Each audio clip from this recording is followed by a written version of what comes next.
Assalamualaikum warahmatullahi wabarakatuh. Salam sejahtera bagi kita semua. Salam, Om Swastiastu, Namo Buddhaya, salam kebajikan.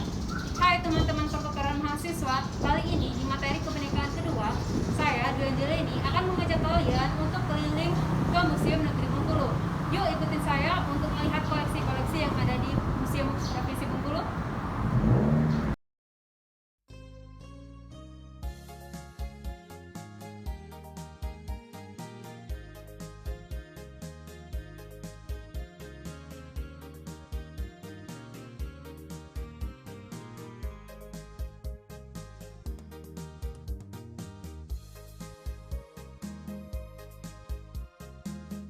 Di peta Provinsi Bengkulu kita ketahui bahwa Provinsi Bengkulu berbatasan belah utara dengan Provinsi Sumatera Barat, kemudian selatannya berbatasan dengan Provinsi Lampung dan bagian timur Provinsi Jambi dan Sumatera Selatan. Kita ketahui bahwa Bengkulu ada 9 suku bangsa yang mendiami daerah Bengkulu. Di antaranya yaitu suku bangsa Muko-Muko, suku bangsa Lokal, suku bangsa Rejang, suku bangsa Melayu Bengkulu, suku bangsa Lembak, suku bangsa Serawai, suku bangsa Kaur, kemudian Pasma, dan di bagian pulau luar yaitu suku bangsa Enggano. Jadi ada 9, kemudian ada 9 dialek bahasa yang ada di Provinsi Bengkulu. Jadi kan di Provinsi Bengkulu ini kan mempunyai 1 kota dan 9 kabupaten. Mungkin Bapak bisa menjelaskan secara singkat saja profil dari masing-masing kabupaten dan kota kita yang ada di Provinsi Bengkulu. Ya, Provinsi Kabupaten Kota Provinsi Bengkulu ada 9 kabupaten dan 1 kota madya. Kita lihat beberapa sejarah yang ada di Kota Madia. Kita ketahui bahwa Bengkulu dulunya bekas penjajahan Inggris, Belanda, juga termasuk Jepang. Di sini ada beberapa daerah yang kita ketahui mulai dari Kota Madia yang ditetapkan pada 17 Maret 1919 ini sebagai masa Inggris disebut dengan Bengkulen. Kemudian kita lihat di Bengkulu ini banyak sekali temuan benda-benda bersejarah peninggalan pada masa Inggris seperti Benteng Marlborough. Kemudian pada masa pengasingan, Bung Karno juga pernah diasingkan di Bengkulu. Kemudian Kabupaten Kaur. Di sini kita lihat lagi banyak sekali potensi wilayah, kemudian tempat-tempat rekreasi yang ada di daerah Kaur. Kemudian Bengkulu Selatan sama ini suku bangsa Serawai. Sini juga beberapa potensi pariwisata. Kemudian ada Kabupaten Seluma, Kabupaten Rejang Lebong. Ini juga termasuk kabupaten yang tertua di Bengkulu, termasuk juga Kabupaten Bengkulu Selatan. Kemudian Bengkulu Utara, ini yang lama ya, yang juga. Kita lihat lagi Kabupaten Kepayang. Ini potensi sangat baik sekali. Di daerah Kepayang ini kita lihat sekali potensi yang ada tumbuhnya Puspalangka yang disebut dengan Rafflesia arnoldi. Jadi di sini ada Puspalangka Rafflesia arnoldi yang tumbuh di dataran tinggi Kabupaten Kepayang, juga termasuk Kabupaten Jangbong. Juga ditemukan juga Rafflesia ini di daerah Kabupaten Bengkulu Tengah. Kemudian kita lihat sisi arah ke utaranya yaitu Kabupaten Muko-Muko. Kita ketahui kemudian baru Kabupaten Bengkulu Utara.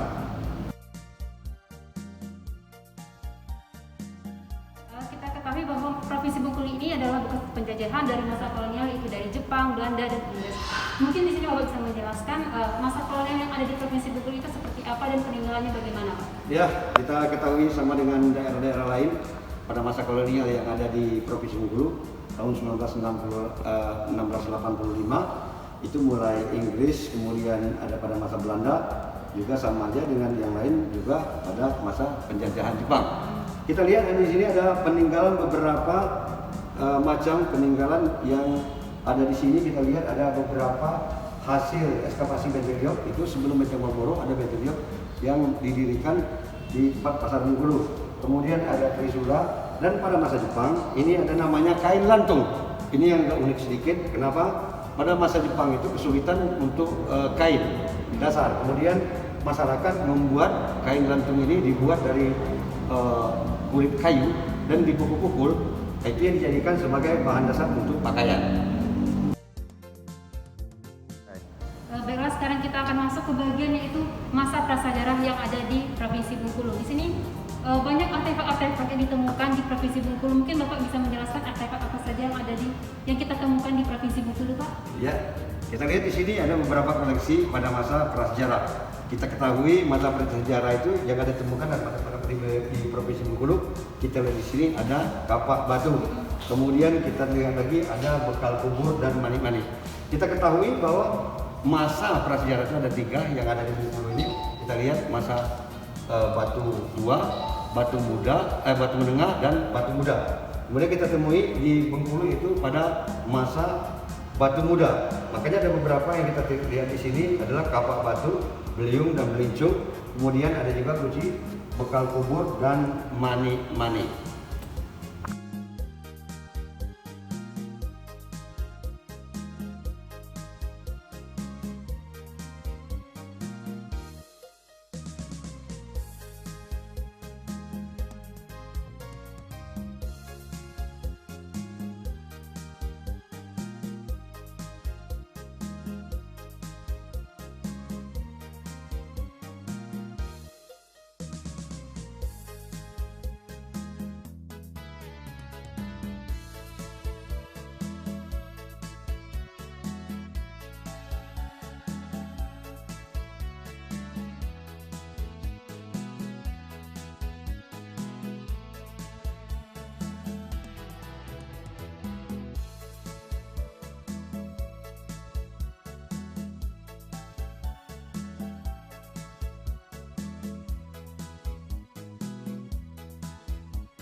Saat Indonesia menyatakan kemerdekaannya, itu bangsa kolonial tidak menyetujui adanya kemerdekaan yang ada di Indonesia. Maka dari itu ada senjata-senjata yang digunakan oleh bangsa Indonesia untuk melawan para kolonial itu.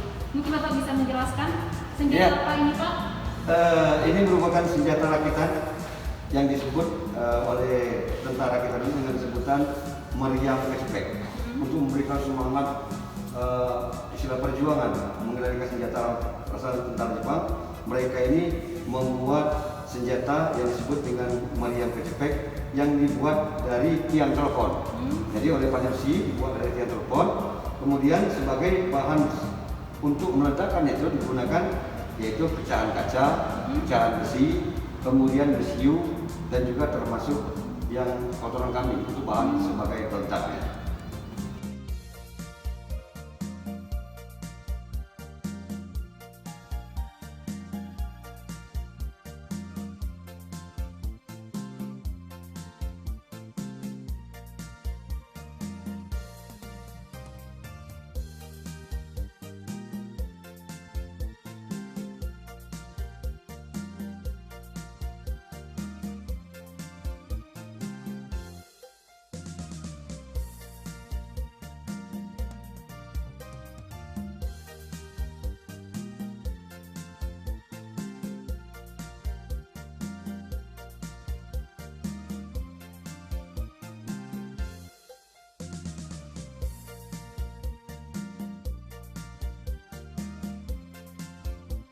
Baiklah teman-teman pertukaran mahasiswa, dalam Museum Negeri Bengkulu ini ada koleksi perekonomian tradisional. Bisa dilihat dari sini, ini adalah alat berburu, meramu, dan bercocok tanam. Mungkin Bapak bisa menjelaskan apa saja alat yang ada di sini, Pak? Ya, kita lihat di sini ada perwakilan beberapa. Kalau kita ingin tampilkan sebanyak itu mungkin tidak cukup tempatnya. Ada kita lihat di sini perlengkapan berburu. Sama dengan di daerah-daerah lain karena daerah Bengkulu juga banyak hutannya. Kemudian kita lihat ada di sini untuk merangkap burung puyuh, ya perangkap puyuh. Kemudian ada juga perangkap brugo, ya. Kita lihat ada juga beberapa dekuk kijang. Dekuk kijang ini digunakan biasanya mereka bunyikan kalau di Bengkulu dinamakan dekuk untuk membunyikan kijang supaya kijang lewat dengan menggunakan alat perangkatnya, ya. Kemudian kita lihat lagi ada beberapa pertanian tradisional untuk menyambung kehidupannya. Biasanya masyarakat menggunakan seluruhnya peralatan yang bersifat tradisional. Kita lihat ada di sini kapak, kemudian juga ada rimbas, gunanya untuk membersihkan rumput-rumput yang ada di sawah. Kemudian ada beberapa kencer air digunakan sebagai menggiling daripada padi. Kemudian kita lihat di sebelah sini ada peralatan layar. Bengkulu dikelilingi 540 kilometer garis pantainya dari selatan sampai dengan utara.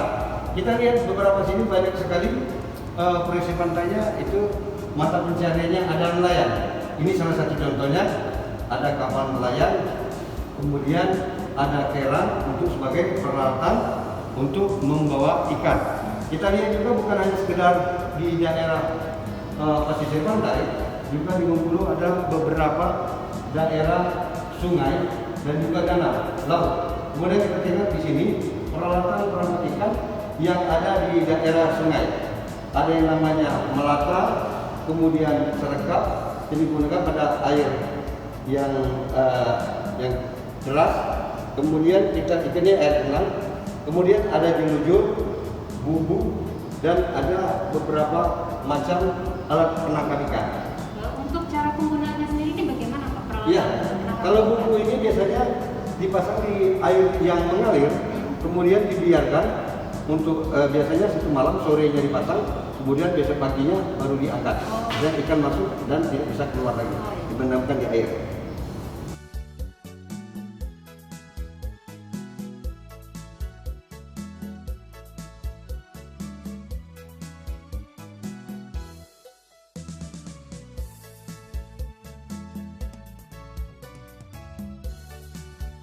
Baiklah teman-teman, kali ini kita masuk ke mata uang itu sebagai nilai tukar.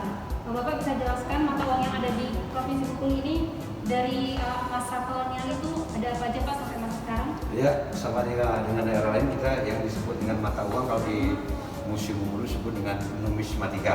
Jadi mata uang ini sebagai alat tukar yang sah. Kita lihat ada beberapa mata uang di sini. Yang di sini ada mata uang jagung, kemudian ini ada beberapa mata uang POC termasuk EIC ya pada masa kolonial. Dan di sini kita lihat lagi ada uang Republik Indonesia. Jadi mata uang yang dikeluarkan oleh pemerintah Republik Indonesia. Ada beberapa mata uang yang kita lihat di sini. Nah, di tahun 47 sampai 49 pada agresi kedua, sulitnya pemasokan mata uang dari pusat ke daerah. Makanya di daerah dipersilakan untuk membuat mata uang sendiri. Di sini kita lihat ada mata uang PMR yang disebut dengan persediaan makan rakyat. Jadi mata uang ini yang bernilai Rp5, kemudian ada Rp500 yang dibuat di daerah Provinsi Bengkulu, yaitu di daerah Rejang Lebong, Curug, dan juga di daerah Kota Bengkulu. Jadi ada beberapa helai mata uang tahun 49.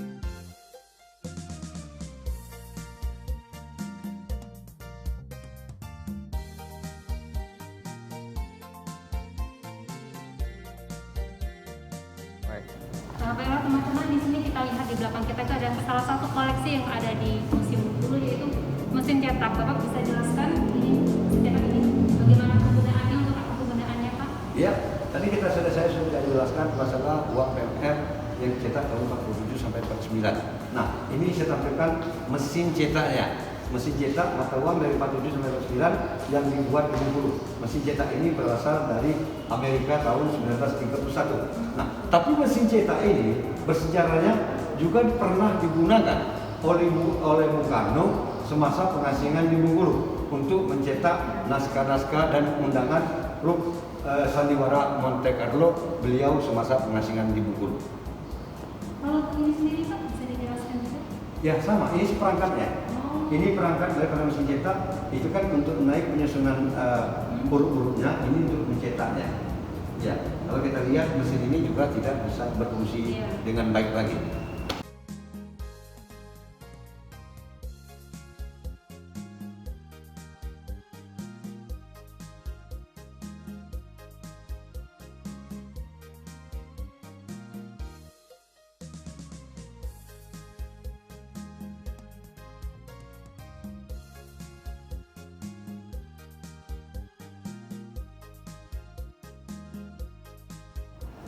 Baiklah teman-teman pertukaran mahasiswa, kita ketahui bahwa kain khas Kota Bengkulu yaitu adalah kain busura, yang dimana yaitu berupa bentuk kaligrafi yang merupakan dari peradaban Islam. Itu bisa Bapak jelaskan bagaimana sejarah bisanya adanya kain busura ini di Provinsi Bengkulu Pak? Ya, ini namanya kain busure.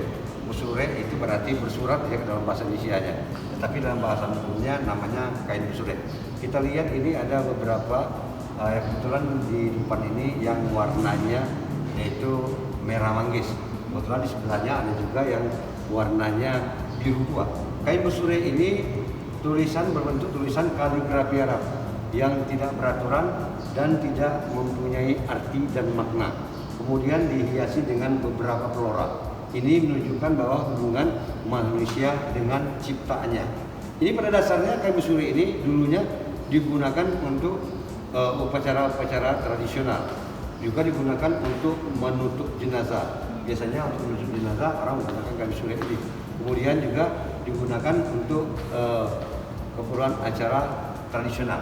Pada perkembangannya sekarang, ini juga digunakan sebagai pakaian.